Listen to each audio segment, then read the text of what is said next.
여러분 오늘도 잘 견디고 계십니까? 김명준의 뉴스파이터입니다. 왜 2023년이 개묘년 검은 토끼의 해인가 궁금했는데 한 해가 끝나가는 오늘에서야 그 이유를 알겠네요. 흰 털이 검은색이 될 때까지 한 해 동안 정말 모든 걸 소진하고 그냥 쏟아 부으셨습니다. 고생들 하셨습니다. 이제 2024년은 푸른색의 갑과 용을 의미하는 진이 만나서 청룡을 뜻하는 갑진년인데요. 갑진년이 갑진해가 되도록 정말 새해 소망을 잘 품어봤으면 합니다. 김명준의 뉴스파이터 2023년의 마지막 방송 힘차게 시작해 보도록 하겠습니다.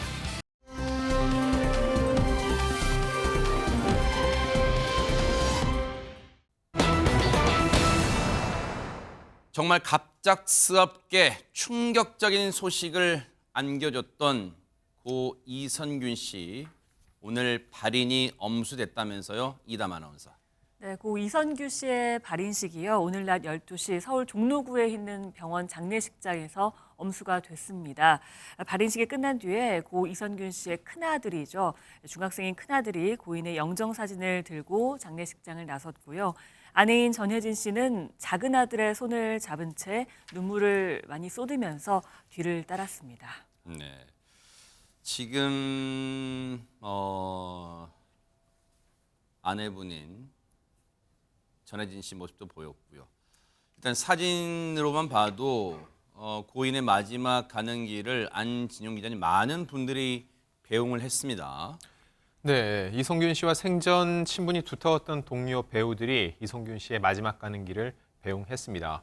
영화 끝까지 간다에 함께했던 조진웅 씨를 비롯해서 킹메이커의 설경구, 내 안의 모든 것의 류승용, 파스타에서 같이 연기한 공효진, 커피 프린스에서 함께했던 김노욱 씨를 비롯해 기생충을 연출했던 봉준호 감독의 모습도 볼 수 있었습니다. 네. 그 외에도 같은 소속사에 몸담고 있는 동시에 드라마 골든타임을 함께했던 이성민 씨는 발인식이 끝난 뒤에도 눈물을 멈추지 못하는 모습이었는데요. 이 밖에도 유해진, 박성웅 등 많은 배우가 고인의 마지막 길을 끝까지 지켜봤습니다. 네. 고 이선균 씨 영면하기를 바라겠고요. 그런데 전혜연 평론가님, 이선균 씨는 생전에 마약 혐의 사건의 피의자이기도 하면서도 공갈 협박 사건에 대해서는 피해자 신분이었잖아요. 그렇습니다. 이선균 씨가요. 무려 3억 5천만 원을 협박을 당해서 뜯겼다. 이런 내용으로 유흥업소 실장과 공범을 공갈 혐의로 고소한 바 있었습니다. 그리고 이 부분에 대한 수사도 진행이 됐었고요. 네. 5천만 원은 20대 여성에게, 3억여 원은 유흥업소 실장에게 전해진 것으로 지금 알려져 있는데요. 공범? 이 두 사람은 도대체 어떻게 알았을까? 알고 보니 정말 이게 영화에서나 등장할 법한 이야기입니다. 이 20대 여성은 사기 전과가 있었고 교도소에서 이 유흥업소 실장을 알게 된 겁니다. 그런데 이 두 사람이요, 윗집, 아랫집 살면서 정보를 공유했고 결국은 이성균 씨를 협박하는 데 있어서도 정보를 공유한 것이 아니냐, 그런 지금 의혹이 제기되고 있습니다. 기가 찹니다. 이런 몹쓸 짓을 한 인간들이요, 이제 20대밖에 안 된 인간들인데 교도소에서 알게 됐대요. 그리고 윗집 아랫집으로 그런 사이래요. 장윤미 변호사님, 세상에. 그러니까요. 경찰은 이 두 사람의 공모 가능성 열어두고 수사하고 있습니다. 왜냐하면 이 유흥업소 실장은 처음에 나도 협박을 받았고 나를 협박한 사람이 누구인지 모른다라고 했지만 수사 결과 바로 위층에 사는, 그것도 친분 관계가 상당히 두터운 20대 여성이었거든요. 또 한 매체에서는 이 두 사람이 주고받은 메신저를 공개하기도 했는데요. 유흥업소 실장은 이 20대 여성에게 이런 문자를 보냅니다. 내가 성균 오빠한테 내가 해킹당해서 협박을 당하고 있다. 이미 5천만 원을 뜯겼다. 이렇게 얘기 한번 해볼까? 이런 취지로 이야기를 하니까 이 20대 여성이 처음에는 말리기도 하는 문자 내용이 남아있기도 한 겁니다. 또 유흥업소 실장은 한번 3억 원을 달래볼까라고 내가 주변 사람한테 얘기했더니 그건 너무한데 한 5천만 원만 받으래. 이런 식으로 이 협박해서 뜯어낼 금액을 저울질하는 이런 문자를 주고받기도 했었거든요. 결국 유흥업소 실장은 해킹범이자 협박범까지 1인 3역을 담당했던 셈인데요. 이미 구속 상태로 조사를 받고 있습니다. 이 인간들이 진짜 사람입니까? 진짜 사람이에요? 이런 식의 협박 공갈을 자기들끼리 주거니 받거니 이렇게 해볼까 저렇게 해볼까 이거 달라 그럴까 저 달라 그럴까 이런 못된 짓을 꿍꿍이를 벌이고 있었어요. 뒤에서 20대 유흥업소 실장이라는 사람이 이미 구속이 됐고 또 다른 협박범이 어제 처음으로 언론의 모습을 드러냈어요. 구속 전 피해자 신문 이른바 영장실질심사를 받으러 나온 건데 그 모습 보시고 이어가 보도록 하겠습니다. 이성균 씨 공갈 협박한 혐의 인정하세요? 마약 투약 혐의 알리려고 협박하셨나요? 5천만 원 받으셨나요? 이승균 씨에게 하실 말씀 있으신가요? 왜 고소하셨어요? 이성균 씨에게 할 말 없으세요? 진짜로 못된 인간들이에요. 우리가 흔히 김우매 팀장 경을 칠 인간이라고 그러잖아요. 진짜. 20대 여성, 그 도주한 여성이 사실은 실질심사 후에 구속이 됐는데요. 아. 예, 알다시피 그 이성균 씨로부터 5천만 원을 뜯어낸 혐의, 갈치, 즉 공갈범은 20대 여성이 어제 출석을 했습니다. 네. 했는데 보니까 저 짙은색 외투를 입고 모자를 툭 눌렀었잖아요. 네. 그러고 나오는데 특이한 거 보십시오. 어린 아이를 안고 출석을 한 겁니다. 네? 진짜 아이입니다, 아이. 어린 아이를 들고 아니 안고 있는 게 아이예요? 네, 아이죠. 아이를 안고 출석을 했는데요. 이 여성은 사실은 26일 날 영장 실질심사가 있었는데 네. 잠적을 한 거예요. 어허. 경찰이 소재 추적을 해가지고 체포를 했는데 영장 실질심사할 때는 구인장이 발부가 되거든요. 아. 그러니까 구인장으로 체포를 했습니다. 네. 그래가지고 어제 법원에 이제 그 출두시킨 건데 네. 법원에서는 증거 일멸 및 도주 우려에 따라 해가지고 구속영장을 발부를 했기 때문에 네. 구속이 된 겁니다. 구속이 됐어요. 그런데 여러분 이해가 안 되시죠? 장유미 변호사님, 저 여성 왜 아기를 안고 품에 안고 지금 법원에 나온 거예요? 아마 동정심을 유발하려고 했던 전략이 분명히 있었던 것 같습니다. 이 아이는 심지어 올 1월에 태어난 아이라고 합니다. 돌도 채 지나지 않은 아이인데요. 저희가 구속기로에 있는 피해자를 변호할 때 이런 이야기를 많이 합니다. 죄는 미워하더라도 아무런 잘못 없는 어린 자녀가 있는 이런 피해자의 상황을 좀 봐달라는 취지로 변소를 많이 하는데 그런 전략적인 판단이 있지 않았나. 아이를 정말 맡길 곳이 없어서 데려나왔다라고 보기는 어려운 부분이 있고요. 그렇기 때문에 상당한 비난이 나오고 있습니다. 영장실질이란 건 상당히 길게 진행되기도 하고 본인의 어떤 항변을 해야 되기 때문에 아이가 있을 공간이 아닙니다. 아동복지법에 따르면 아동의 정서 발전에 해가 되는 행위도 형사처벌하도록 되어 있기 때문에 더더욱 비판이 많이 제기되고 있는 상황입니다. 와, 정말 악랄하네요. 우리 보통 범죄 영화에서도요. 그 범죄 영화에서도 범인들이 뭐라 그래요? 야, 아무리 궁해도 아이는 건드리는 거 아니다 이랬는데 지금 보세요. 안지훈 기자님. 오히려 지금 자신의 아기를 악용하고 있어요, 지금 세상에. 근데 저 여성, 이 아이를 이런 식으로 악용한 사례가 처음이 아니었다는 겁니다. 어머나. 이 20대 여성은 직장인들이 주로 이용하는 앱에 가입을 해서 알게 된 남성들에게 만남을 가진 뒤 임신했는데 중절 수술하려면 돈이 필요하다. 아이를 안전하게 출산하려면 병원 치료를 받아야 된다는 등의 이유로 돈을 받아낸 것으로 세상에. 확인됐습니다. 실제로 이 여성, 지난 1월에 출산한 건 맞습니다. 근데 협박을 받은 남성들은 처음에 몇 달간 실제로 어느 정도 양육비를 전달했는데 피해자는 최소 5명이며 한 명당 수백만 원에서 많게는 수천만 원 정도 이 여성에게 돈을 건넨 것으로 전해졌습니다. 그런데 피해자 중 한 명은 실제로 친자 확인까지 했는데 친부가 아니라는 결과를 받은 거죠. 그래서 이 피해자, 곧 변호사를 선임해 20대 여성을 상대로 사기 혐의로 고소를 진행할 예정이라고 합니다. 아니, 아기를 그렇게 끔찍이 아끼는 코스프레를 할 정도의 정신을 가진 이런 인간이 왜 범죄를 저질러요? 아이가 나중에 내 엄마라는 사람이 교도소를 들락날락 했던 사람이라고 그 받을 충격 생각해 봤어요? 정말 기가 차고 분노가 찹니다. 법의 심판 따끔하게 받고요. 아이는 제발 제대로 키울 수 있는 곳에 맡기기 바랍니다. 지켜보도록 하겠습니다.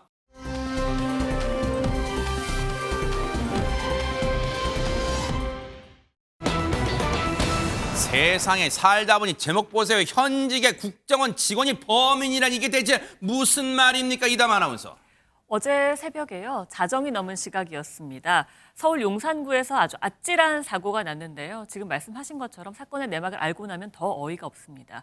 그리고 그 사건 장면이요. 고스란히 CCTV에 잡혔습니다. 영상으로 먼저 보시겠습니다. 흰색 SUV 차량 한 대가요. 주차된 차량을 봤고요. 그냥 그대로 밀고 가고 어머나. 있죠. 어머나. 멈출 생각하지 않습니다. 그대로 밀고 올라가고요. 부딪힌 차량 계속해서 밀려나고요. 어머나. 잠시 멈추는가 했는데 아무런 조치도 없이 현장을 떠납니다. 그리고요. 그 과정에서 주차장 입구 차단기까지 들이받고 어머나. 맙니다. 아니 저 정도의 충격이 일어났다면 안진용 기자님 자기 차량이 어찌 됐는가 지금 모를 리가 없잖아요. 그렇습니다. 좀 이해가 안 되죠? 네. 예상하셨다시피 저 운전자 음주 상태였습니다. 하하. 게다가 저 장소도 중요한데요. 바로 국방부 청사였고 놀랍게도 운전자는 현직 국정원 직원이었습니다. 어머나. 이 국방부 청사 앞 도로에 주차된 차량을 1차로에 서 있는 차량을 이제 들이받았죠. 네. 그리고 영상에 보셨듯이 차량을 그대로 밀고 갑니다.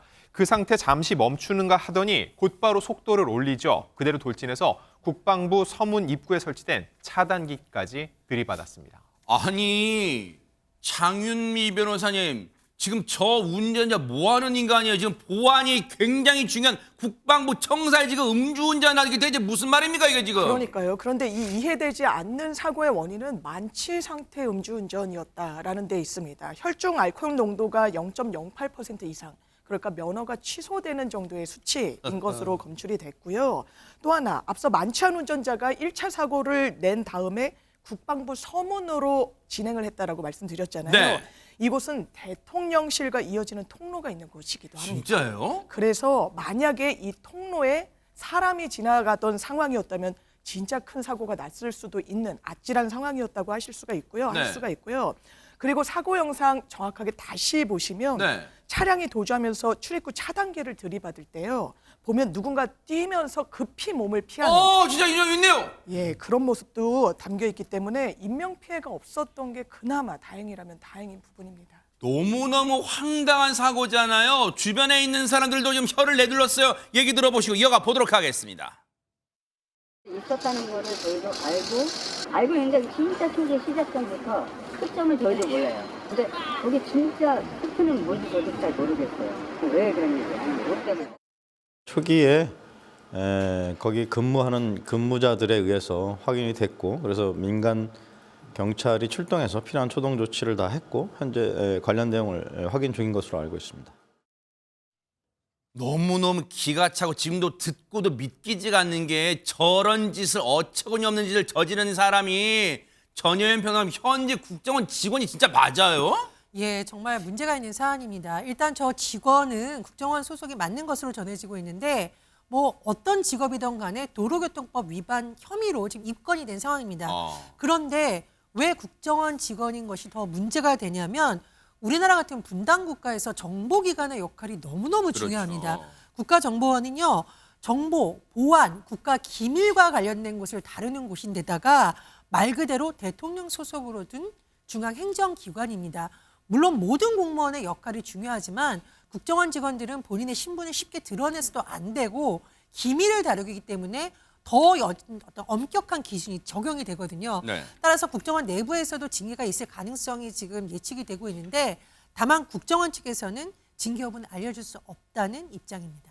지금 이거 관련해서 보세요. 저기가 국방부 청사잖아요. 그럼 보세요. 저기까지 일단 보세요.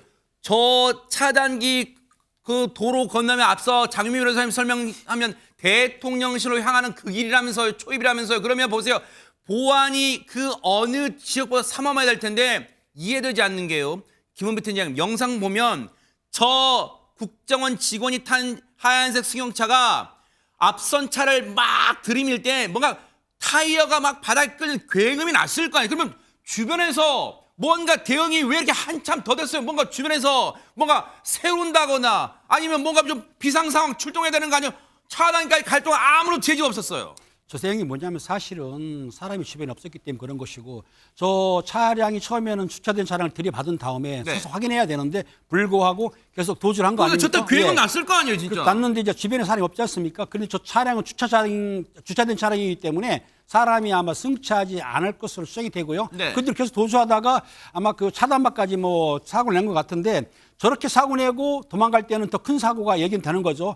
인명사고가 날 수 있는 건데 실제로 그런 사례가 많이 있습니다. 그리고 저대로 저 음주사고 낸 뒤에는 후속 조치를 안 하고 도주할 경우에는 음주운전으로 처벌도 받지만은 아시죠?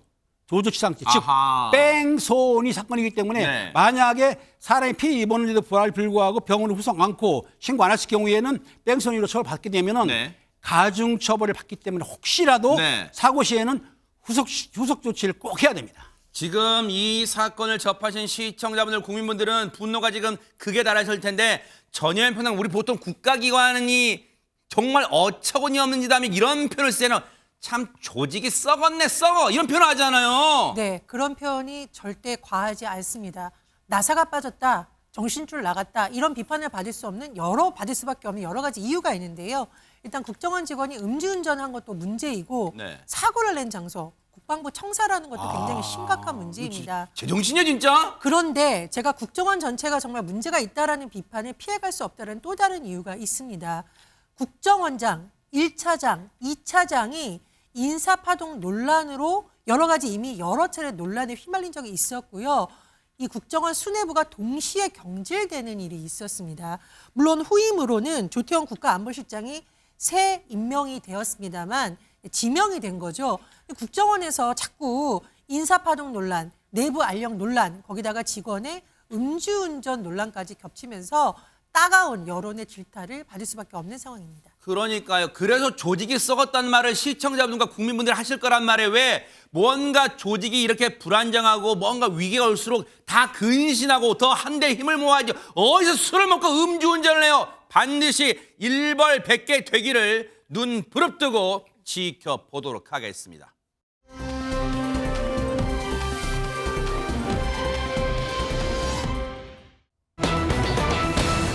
연말에 우리가 정말 좋아하는 가수 이름 들으면 다 아실 만한 가수 관련해서 아이고 깜짝 놀랄만한 소식이 전해졌어요. 안진용 기자님. 네, 송가인 씨가 내일 이 광주 김대중 컨벤션 센터에서 콘서트를 앞두고선 이제 무대 장치를 설치 중이었는데 네. 이때 철제 형태의 장치가 쓰러지면서 작업자들이 다쳤다는 소식입니다. 어머나 저 장면이에요? 그렇습니다. 작업자 10명이 바로 내일 열리는 이 2023 송가인 전국 투어 콘서트 준비를 위해 무대를 설치하고 있었는데 어머나. 이 사고로 작업자 4명 중 3명이 경상을, 1명이 중상을 입고 병원으로 이송됐는데 무대 장치를 설치하던 중 17m 길이의 무대 장치에 머리를 부딪힌 것으로 파악됩니다. 세상에 어떡해요. 다행히 4명 모두 생명에는 지장이 없는 상태로 아니 전해졌습니다. 그래도 세상에 다행히 천만 저 보세요. 저 철제 구조물이 넘어졌는데 진짜 천만 하늘이 도왔어요.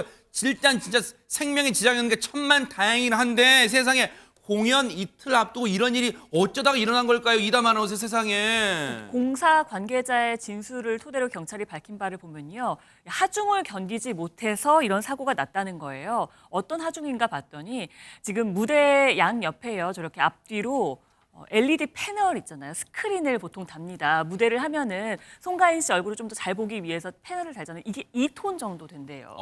그런데 이거를 매달고 있는 철제 트러스가 하중을 견디지 못해 넘어졌다고 하는데 본래는 하중을 견딜 수 있게 설계를 할 거 이게 아니에요. 지금 사고 전 모습에 지금 우리만 확보한 모습의 지금 사진입니다. 그렇습니다. 네네. 원래 이렇게 잘 설치가 돼야 적당히 하는데 이제 사고 나기 전이에요, 이제. 네. 아마도 설계 과정을 조금 변경한 게 아닌가라는 의심을 사고 있는 것 같습니다. 네. 이 스크린이 좀 중앙 쪽으로 몰리면서 하중을 견디지 못해서 이 트러스가 무너졌다라고 공사 관계자가 이야기를 했다고 합니다. 지금 보세요. 지금 전현 평론가님 이 소식을 들은 물론 저 지금 공사하시던 관계자분들의 본인도 그렇고 그 가족분들은 얼마나 지금 가슴 철렁하고 놀라셨겠어요. 그리고 더 나아가서 송가인 씨 본인도 놀라시고 이 공연을 보러 오시려고 계획했던 팬분들도 놀라시고 다 놀랐을 것 같아요, 지금. 그렇죠. 사실 사고 소식에 많은 분들이 깜짝 놀라셨을 것 같고 또 사고를 당하신 분들의 안전을 기원할 겁니다. 그리고 또 궁금한 점은 공연은 그러면 어떻게 되냐인데 네. 일단 광주 콘서트는 연기가 되었습니다. 왜냐하면 이 팬분들 특히 어르신들도 많이 올 텐데 안전을 소속사에서 우려했기 맞아요. 때문입니다. 안전이 제일 중요한 거예요, 진짜. 일단 소속사 측에서 사과 말씀을 드리고 네. 추후 공연 날짜가 확정되면 다시 알릴 예정이고요. 또 취소, 환불도 안내할 계획이라고 합니다. 근데 사실 이제 송가인 콘서트 하면 얼마나 많은 분들이 기대를 했겠어요. 지난 11일 날 티켓 오픈, 티켓 판매가 이제 본격 시작된 이후로 각종 뭐 사이트에서 거의 1위를 석권했었는데 광주를 시작으로 전국 10개 지역의 순회 콘서트가 예정이 되어 있었습니다만 이번 사고로 인해서 광주 콘서트는 연기가 되었고요. 향후 자세한 일정은 다시 소속사에서 공지를 할 것으로 보입니다. 물론 손꼽아 기다리던 송가인 씨의 연말 콘서트를 보시기 위해서 뭐 예를 들어서 교통편이나 아니면 거기 가서 또 하룻밤 묵으실 뭐 숙소를 예약하신 분들 아이고 어떡해 이거 뭐 위약금도 물어야 되고 아이고 나 손해봐 그러실 수도 있겠지만 그래도 천만다행히 장유미 변호사님 혹시라도 공연 중에 사고 나는 것보다 일단은 이렇게 연기하는 게 천만다행인 것 같아요. 정말 다행이긴 하지만요. 관계자들이 수사를 피할 수는 없습니다. 아하. 일단 경찰은 해당 무대의 스크린 위치 변경을 지시한 무대 설치 공사 책임자 2명을 업무상 과실치상 혐의로 불구속 입건해서 조사하고 있고요. 네. 업체가 안전진단 등 정식 절차를 거치지 않고 무단으로 무대 구조를 바꾼 것은 아닌지, 무대 설계 변경에 있어서 다른 위법 사항은 없는지 등에 대해서 조사하고 있는 상황입니다. 네. 지금 작업자분들이 많이 다치셨어요. 정말로 일단 생명에 지장이 없으시다니까 천만다행이고요. 그 작업자분들 정말 쾌유를 빌겠습니다. 뉴스파이터 진심으로요.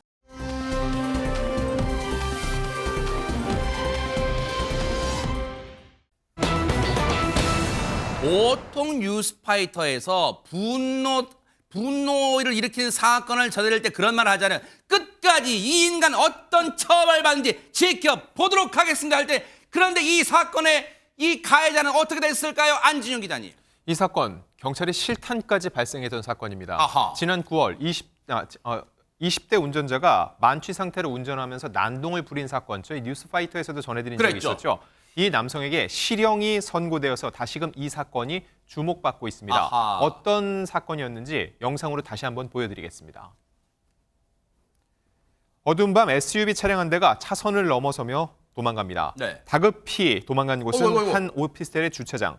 음주운전을 검거하기 위해 3단봉을 든 경찰들 저렇게 급히 뛰어가 다가갑니다. 오, 이 도주 차량, 순찰차와 주차된 차량을 마구 어머나. 들이받으며 난폭한 모습을 세상에. 보이는데요. 결국 총을 꺼내든 경찰, 공포탄 2발과 실탄 6발을 발사하고 나서야 이 차량은 멈춰 섰습니다. 야, 진짜 그때 저희가 분노하면서 진짜 막 놀란 가슴을 진정시키면서 보여드렸던 영상인데 다시 봐도 지금 막 너무너무 놀라워요. 그때 어떤 상황인지 생생한 현장 소리와 함께 들어보시고 이어가 보도록 하겠습니다.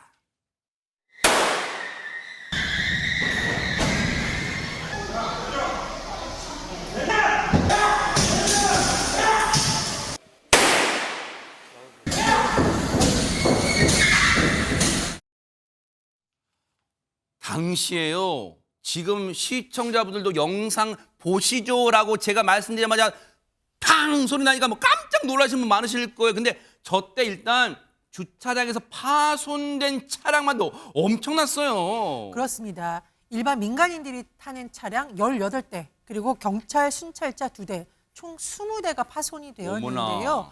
사실 저기 오피스텔 주차장 안에서의 상황도 위험했지만 그 전부터 위험한 상황이었어요. 지난 9월 19일 경기도 안산시에서 일어난 사건인데 20대 남성이 만취 차량으로 달리다 보니 경찰이 추격을 하고 쓰라고 계속 안 섰어요. 그러다가 저렇게 오피스텔 주차장으로 들어가서 난동까지 부린 건데요. 결국 아까 보신 화면처럼 경찰이 공포탄뿐만 아니라 실탄까지 발사하게 된 거고 차량에서 순순히 내린 것도 아닙니다. 그래요? 테이저건으로 경찰이 앞문 깨고 내리라고 요구해서 사실상 현행범으로 검거가 된 겁니다. 아니 김우미 팀장님 현직에 계실 때요. 음주운전 차량에 대해서 공포탄뿐만 아니라 실탄까지 쏴서 검거하는 거 좀 이례적입니까? 어떻습니까? 상당히 이례적인데요. 여기서 오해하실 게 뭐냐면 그 실탄을 쐈을 때 사람한테 쏜 게 아니고 아, 타이어를 타이어에. 쏴가지고 파손시키기 때문에 아하. 오해하시면 안 되고요. 네. 당시 이번에 사건은 삼단봉, 네.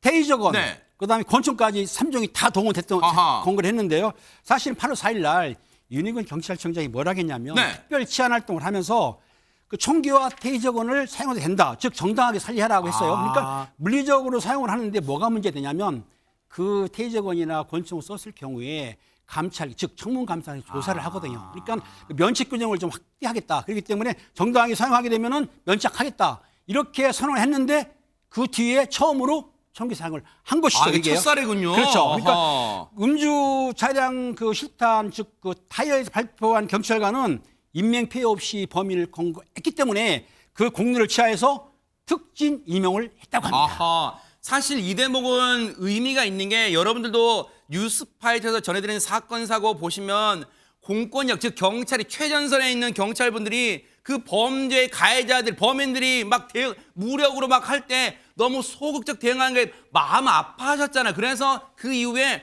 좀 더 적극적으로 해라. 경찰청장이 주문 이후에 첫 적극적 진압 사례라는데, 그런데 보세요, 장윤 변호사님.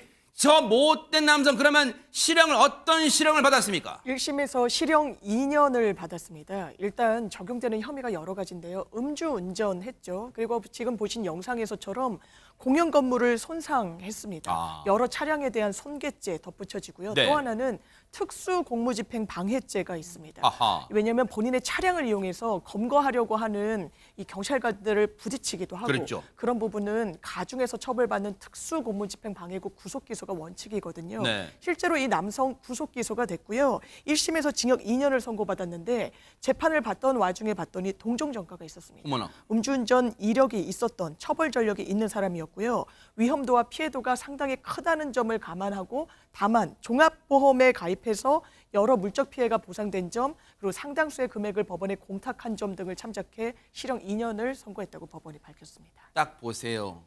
음주는 습관이라는 게 이번 사건에서 여실히 드러나잖아요. 이 대한민국 땅에서 음주운전 4글자 사라지는 그날까지 시청자 여러분과 함께 뉴스파이터 눈 부릅뜨고 이런 사건들 고발해 보도록 하겠습니다. 앞으로도요.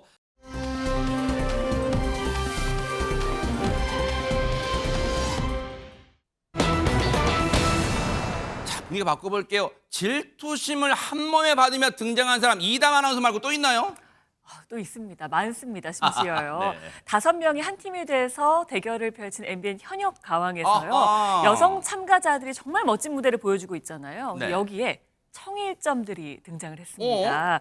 각 팀별로 특별한 남성 아티스트가 게스트로 등장해서 아주 지원 사격을 한 건데요. 재밌겠다. 님의 점 하나 찍으면 남인데 네. 그런 남이 아니라 남성 아하. 남과 함께라고 불리는 바로 네. 그 대결입니다. 네. 등장하자마자 소리 지르고 뭐 나도 같이 하고 싶다 난리가 났습니다. 그래요? 영상으로 함께 보시겠습니다. 네.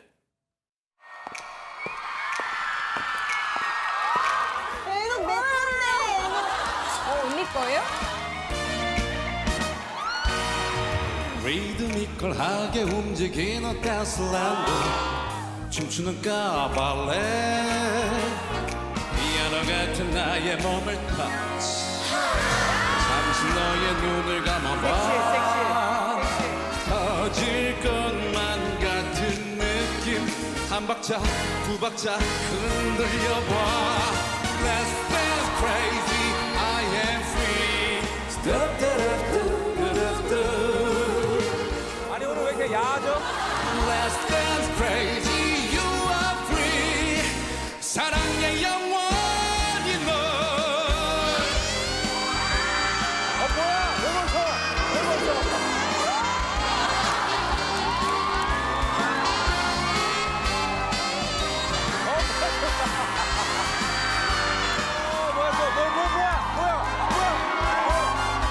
그만해 이 자식아. 너 그만해! 너 그만해!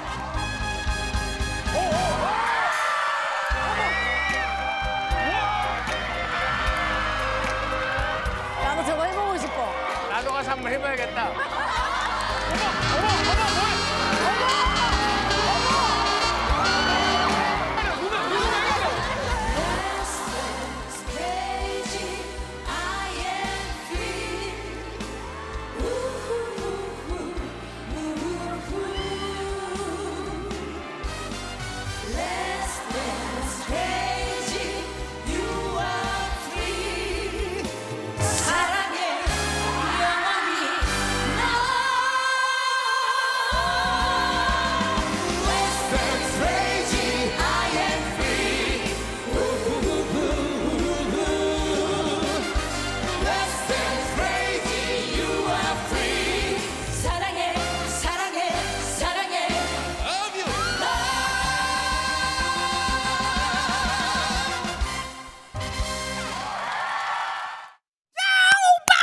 진짜 객석이 난리가 났어요, 진짜 안지종 기자님. 네, 이 기자 시스터즈의 활용 점정이 아니라 남성의 청룡 점정을 찍은 게 진짜, 아닌가 와, 대박 싶은데 사건이네, 진짜. 애녹 씨는 원래 뮤지컬 배우 출신으로 무대 장인입니다. 그래서 저 무대를 보면서 많은 사람들이 자지러질 수밖에 없었는데요. 그러니까요. 남진 씨의 이게 원래 남과 함께인데 본인이 원래 님과 함께 노래 불렀잖아요. 네. 본인도 흥에 취해서 나도 저기 가서 무대를 하고 싶다 얘기를 했고 주현미 씨는 막 어쩔 줄 몰라하는 반응 보였죠. 네. 그 와중에 이게 무대 순위가 너무 높은 거 아니냐 해서 참가자 중에서 미성년자인 전유진 양의 눈을 언니들이 가리는 일까지 벌어졌고요. 아까 보시었지만 신동엽 씨 MC거든요. 네. 근데 이분이 그냥 입을 턱 벌리고 본인이 30년 동안 진행해왔지만 이런 무대를 본 적이 없다는 겁니다. 네. 그 외에도 관객 객석에서도 환호성이 나중에는 비명으로 바뀔 정도로 엄청난 반응을 이끌어냈습니다. 아 진짜 특히 남성 이 판정단 분들 연예인 판정단 막 입벌 막 항의했잖아요. 뭐 어떻게 저런 무대를. 그런데 애녹 씨는 이렇게 무대에 불만지로 그냥 훌쩍 가버린 걸까요? 다른 무대는 없었을까요? 확인해 보시고 이어가 보도록 하겠습니다.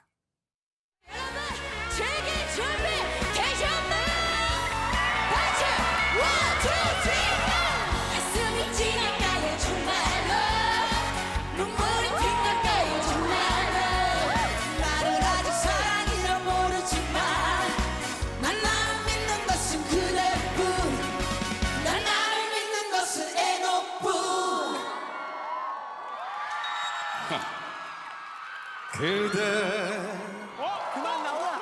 그만 나와. 형 뭐야? 아이 그만 나오세요. 나를 얄밉다고 말만 하더니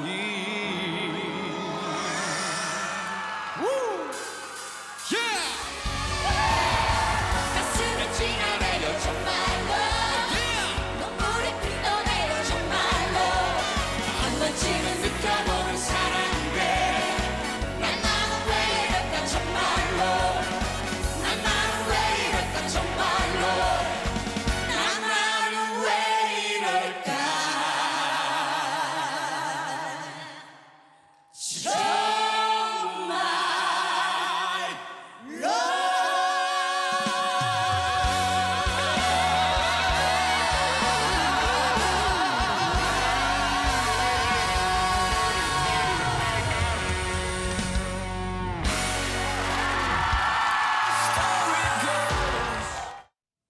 진짜 첫 번째 팀의 지원 사격 특별 게스트부터 진짜 만만치 않은 분이 등장해서 지금 무대를 완전 장악했는데 그러면 이 다음에는 또 어떤 분이 질투심을 한 몸에 받았을까요? 이담 아나운서. 애녹 씨가 이 정도 했으면요. 또 이 정도 할 분 한 분 또 나와야겠잖아요. 진짜요? 애녹 씨 가는 곳에 이분이 빠질 수가 없죠. 이분도 등장할 때부터요. 아주 난리가 났고요. 뮤지컬 같은 무대에 끝에 울림까지 주는 무대를 했습니다. 어떤 무대일지 영상으로 보시죠. 누굴까요, 네? 뭐야? 왜? 야 네가 거기 왜 있어?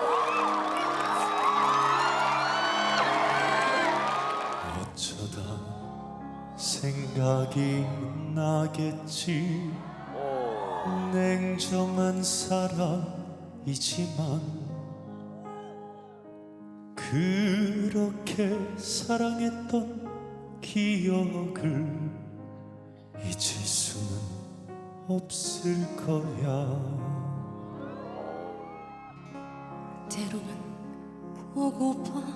보고파지겠지 둥근 달을 쳐다보면은 그날 밤 그 언약을 생각하면서 지난 나를 후회할 거야 산을 넘고 멀리 멀리 헤어졌건만 바다 건너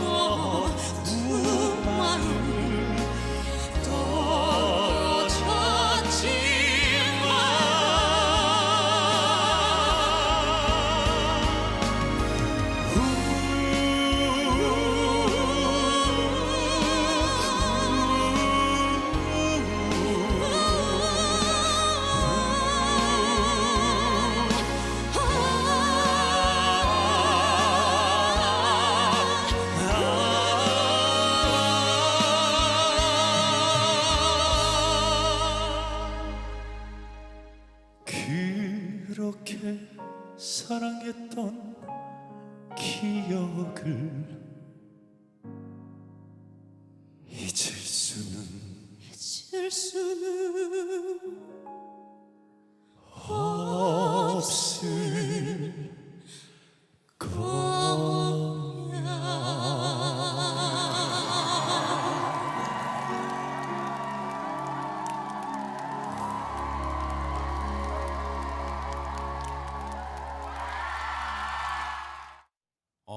진짜 전현 평론가님, 저기 가셨던 분들은, 저기 계셨던 진짜 관객분들은 눈호강, 귀호강 제대로 하셨어요, 진짜. 세상에. 제가 솔직하게 말씀드려도 될까요? 네. 저는 저 무대를 보면서 처음으로 연예인에게 질투심을 느꼈습니다. 제가 이제 뭐 손태진 씨가 성악가로 활동할 때부터 팬이었다고 여러 번 말씀드렸고 또 트로트 가수로서도 이렇게 활동하시는 분 보면서 항상 박수를 치고 있는데 네. 이번 두 분의 무대는 경연이라기보다는 콘서트의 한 장면, 뮤지컬의 한 장면, 그러네요. 마치 영화를 한 편 다 보는 듯한 느낌을 주는 그런 무대였던 것으로 또 생각이 됩니다. 아하. 잘 보시면 네. 린 씨가 마지막에 눈물이 살짝 글썽이기도 했는데 이 노래의 제목이 이별이다 보니 네. 그런 가슴 아픈 연기를 좀 더 하신 것이 아닌가 생각이 들어요. 유튜브에 네. 이 비하인드 스토리가 공개되니까 제가 질투심에 더 그래요? 휩싸였는데 손태진 씨가 린 씨한테 이제 꽃다발을 선정 이렇게 드리기도 했는데 네. 굉장히 재밌는 장면도 있어요. 손태진 씨한테 린 씨가 이 장면인가 봐요. 예전에 좀 해봤잖아요. 팀 대결 준비하면서 율동했었으니까 좀 가르쳐 달라고 했는데 요건 질문의 포인트가 잘못됐습니다. 왜냐하면 손태진 씨도 이 율동 익히느라고 굉장히 고생을 했었어요. 맞아요. 그래서 손태진 씨가 아유 큰일 날 소리다. 내가 누구 춤을 가르쳐주면 난리가 날 것이라고 했다고 하는데 어쨌든 두 분의 특별한 무대 굉장히 감동적이었습니다. 그러니까요. 감동도 감동인데 특히 많은 시청자분들이 특히 린 씨에게 주목했을 것 같아요. 안진용 기자님, 뭔가 창법이 이게 발라드도 아닌 것이 트로트도 아닌 것이 굉장히 독특한 창법 같다는 느낌도 들어요. 사실 지금 참가자 중에서요 가장 선배는 린 씨예요. 왜냐면 그래요? 데뷔 22년 차거든요. 어머나. 근데 그동안 주로 발라드 가수로 활동을 했죠. 근데 그동안에도 이렇게 꺾기 창법, 간드러진 노래를 잘 불러서 트로트를 부르면 정말 잘 부르겠다는 얘기를 해왔는데 본인도 욕심을 이번에 숨기지 않았습니다. 정말 진심으로 트로트를 잘 부르고 싶어서 나왔다고 그랬고 그래서 마스터 중에 윤명선 씨는 네. 지금 보여주는 모습이 다가 아니다. 진짜 모습은 숨기고 있다라고 할 더 정도였거든요. 있다고요? 어머. 그렇습니다. 근데 지금 이 무대는 더 돋보였던 게 뭐냐면 두 사람 다 트로트가 전공이 아닙니다. 손태진의 원래 전공은 성악, 그러네. 린의 원래 전공은 발라드죠. 그런 두 사람이 적절하게 트로트 느낌을 섞어가면서 조화를 이루니까 사람들이 트로트뿐만 아니라 색다른 맛까지 느낄 수 있거든요. 그래서 이 두 사람의 조합은요. 단순히 트로트를 보여주는 거 넘어서 굉장히 많은 반향을 불러일으킬 수 있었던 것 같습니다. 정반합의 무대였네요. 정말 그야말로. 그런데 제1대 불타는 트롯맨도 특별 게스트로 지원 사격을 해서 그렇다면 이제 이 특별 게스트를 넘어설 뭔가 질투심 느낄 만한 사람 없을 것 같은데요, 이담 아나운서. 없을 것 같지만 있습니다. 어머나, 또 있어요? 이 남과 함께 이 팀 대결을 준비하면서요. 준비하는 과정에서 이 여성 이제 출연자들이 남성 아티스트 5 후보 중에 하나를 선택하는 방식이었다고 해요. 근데 그 안에 애녹 씨도 있었을 거고 손태진 씨도 있었을 거 그렇겠죠. 아니에요. 그런데 이 게스트의 이름이 딱 뜨자마자 이 게스트 우리가 무조건 쟁취해야겠다 했다는 거예요. 어허. 대체 어떤 게스트길래 그랬나 싶었는데 이게 한 명이 아니라 이번엔 팀입니다. 6명의 크루라고 하는데 네. 대체 이 크루가 어때? 라고 물어본다면 아주 매콤하다고 대답해 드릴 수 있을 것 같습니다. 어머나. 영상으로 함께 보시겠습니다. 게스트 공개. 우리가 롯데를 데리고 오면 퍼포먼스 우리가 압도적이야. 다른 팀 퍼포먼스는 여자도 남자도 못하지. 못 이기지. 우리가 데리고 와야 돼. 우리가 데리고 와야 돼. 게임을 무조건 이겨서 롯데분들이랑 함께 해야 된다는 생각밖에 없었어요. 시작. 가자. 야 화이팅. 야 잠시만. 와. 야 무서워. 유원정 팀 승.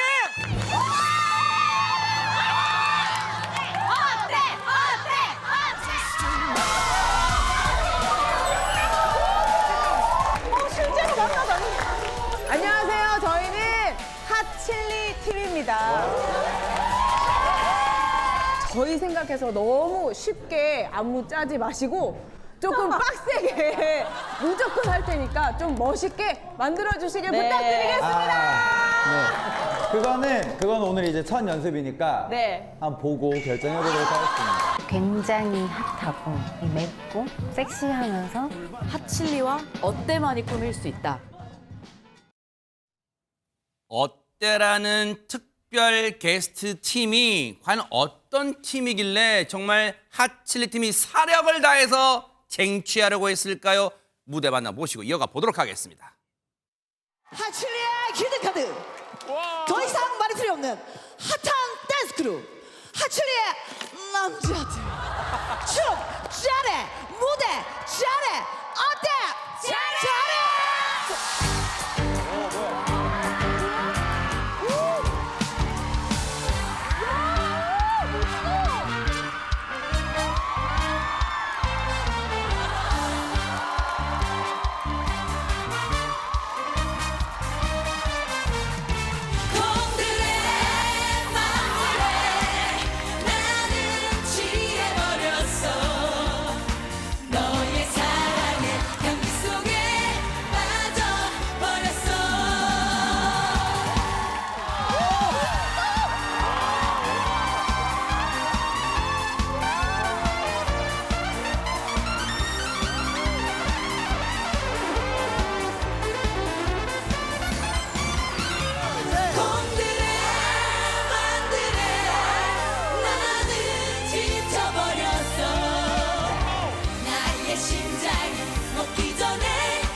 심장이 먹기 전에 제발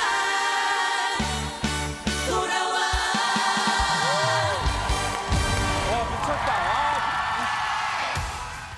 진짜 눈이 휘둥그레졌는데 아니 안지윤 기자님 이 팀은 누가 보면 원래 그냥 같은 한 팀인 줄 알겠어요. 원래 저 어때라는 댄스팀이 걸리시 이런 여성 춤을 잘 추는 팀이거든요. 그렇기 때문에 이 핫칠리 팀과 더욱더 잘 어울렸다고 볼 수 있고요. 네. 정말 원래 호흡을 맞췄던 한 팀인 것처럼 완벽한 퍼포먼스를 보여줬습니다. 네. 그러다 보니까 이 중에서 박현빈 씨 본인의 노래잖아요. 네. 곤드레만드레. 그러니까 막 무대에 올라가려고 하는데 옆에서 말리죠. 근데 워낙 절도 있는 무대여서 박현빈 씨 올라갔으면 원곡 가수였음에도 난입이 되지 않았을까 생각이 들고요. 이러다 보니까 이걸 보고 있던 남진 씨도 그 흥을 주체하지 못했고요. 네. 옆에 있던 주현미 씨도 나는 이 팀이 제일 잘 타는 것 같다라고선 이제 심사가 아닙니다. 그때부터는 100% 즐기는 듯한 모습을 보여주기도 했습니다. 어쨌든 회를 거듭할수록 현역 가왕 무대 정말 뜨거워지고 있는데요. 뉴스파이터와 함께 늘 어떤 무대인지 확인해 보시면 좋을 것 같습니다. 잘 봤습니다.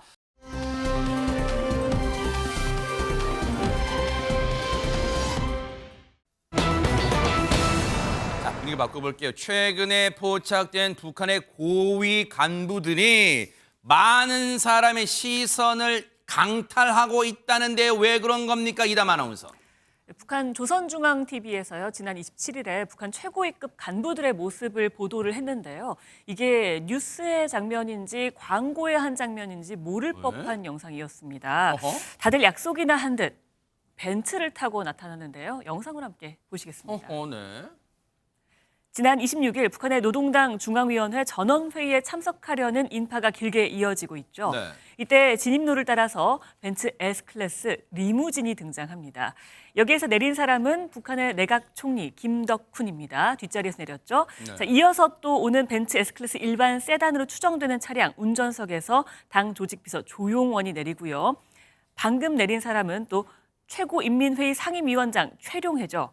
벤츠 S클래스 일반 세단에서 내리면서요. 삐빅 차 키를 직접 누르면서 문단속까지 잘 합니다. 네. 북한의 내각, 당, 의회 핵심 3인방이 모두 벤츠 S클래스를 타고 회의장에 도착했습니다. 아, 또 그것도 자랑하네요. 마지막에 뿅뿅 이게 누르는 것까지 또 보여주면서 뭐 저기 놔둔다고 누가 가져가겠어요? 저 경비원들 다 지키고 있는데 어쨌든 뿅뿅 요거까지 보여줬어요. 근데 어쨌든 전현 평론가님, 저 북한 최고의 간부 돈이 어디 있다고 저 벤츠 타고 다니는지 일단 궁금합니다.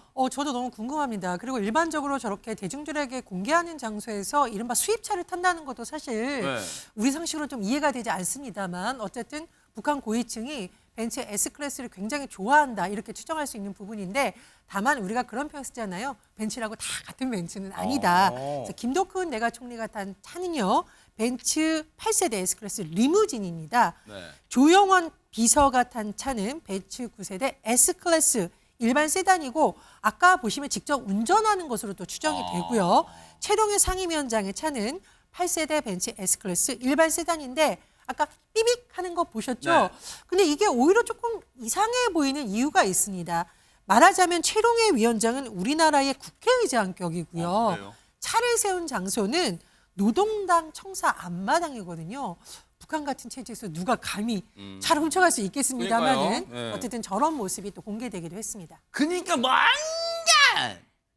조금 연출 느낌 나기도 하지만 어쨌든 타고 왔다 이거예요. 그러면 안진용 기자님, 북한의 이른바 고위 간부들이 저렇게 벤츠 뭐 각각 종류 타고 왔으면 아니 김정은은 저 벤츠 한 대, 두 대, 한 석 대를 한 이어야 되는 거 아니에요 진짜? 저 주차 구역을 잘 보면은요, S클래스 중에서도 고급화 모델에 해당되는 이 마이바흐 S클래스가 보입니다. 그 중에서도 최신형인 2세대 차 한 대가 보이는데 이 네. 차량이 바로 김정은 위원장의 차로 추정이 됩니다. 아하. 사실 김 위원장은 앞서 벤츠를 모는 모습을 여러 차례 공개한 적이 있는데 지난 20일 대륙간 탄도미사일 화성 18형 발사 훈련 기념행사 자리에서는 마이바흐 S클래스 1세대로 추정되는 리무진을 타고 등장을 했고요. 지난 8일 전국 어머니 대회 참가자들과 기념사진을 찍을 때는 마이바흐 S클래스 1세대에 탑승을 했습니다. 이때는 리무진이 아닌 일반 세단이었고요. 그리고 이보다 더 거슬러 올라가서 2020년 8월 수해 현장 시찰 때는 렉서스로 추정되는 고급 SUV 운전석에 앉은 모습이 포착된 바 있습니다. 아니 김은미 팀장님 참 진짜 시청자분들도 또 우리 국민분들도 그러실 것 같아요. 진짜 김정은 참 철딱선이 없다. 왜? 예전에 최근에 그 어머니의 날인가 북한에 하면서 인민들 걱정된다고 울고 그러더니 지금 북한에서 굶어 죽는 사람이 부디 계수인데 저 고급차에서 줄줄이 내리면 북한 주민들 어찌다 지금 이럴 거라 생각하고 있어요 지금?